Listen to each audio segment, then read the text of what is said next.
All right, everybody, here we go. Hope you're ready for some fun this week.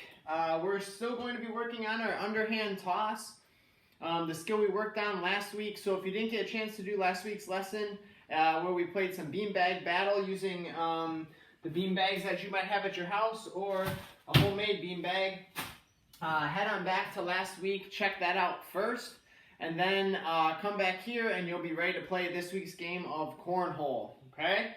This week with our underhand toss, we're really going to be focusing on our accuracy. So you're going to be doing your underhand toss, but you're going to be looking for a target that is a little bit farther away maybe than you did last week.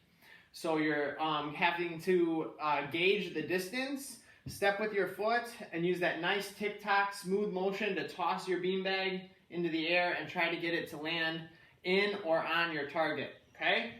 This week, once you get some warm-up practice working on your underhand toss skills with your beanbags, you're going to be playing some cornhole. Now parents, I will post on the slides the genuine rules of cornhole according to the Professional Cornhole League.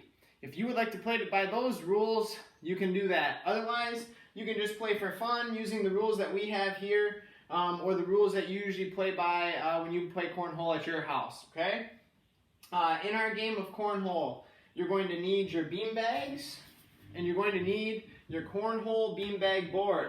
If you don't have a beanbag board at home, it's totally fine. You can play this game without a beanbag board using just a bucket and a circle that you make with tape or sidewalk chalk or anything that you can do to make a circle around your bucket, okay? When you're playing this game, you're going to be tossing your beanbags, taking turns, trying to land them on the board. I drew a little picture down here. Okay, so you'll be standing back here by your board. You'll toss it in the air and you're trying to land it. If it lands on top of the board, it's worth 1 point.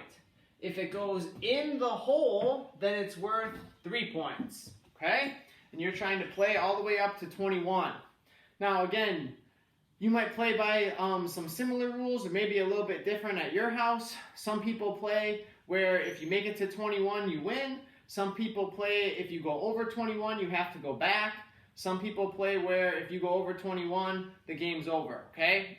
Your rules if you play differently, or you can play by the rules that I post on the slides, all right? Just make sure that you figure out what rules you're going to play by before you start the game and then not make them up as you go. If you're playing with no boards using the bucket, same thing. In the bucket would count as 3 points. And if you land in the circle around the bucket, that would be worth 1 point. Okay, again, I drew a picture here. So if it goes in the bucket, you'll toss from behind your start line, kind of like last week. If it goes in the bucket, it's 3 points. If it lands in the circle, then it's worth 1 point. Okay, again, if you don't have a beanbag, last week I made one out of just a Ziploc bag and some rocks. I duct taped it up so it didn't fall apart, and that worked just fine, just for what we're doing here, okay?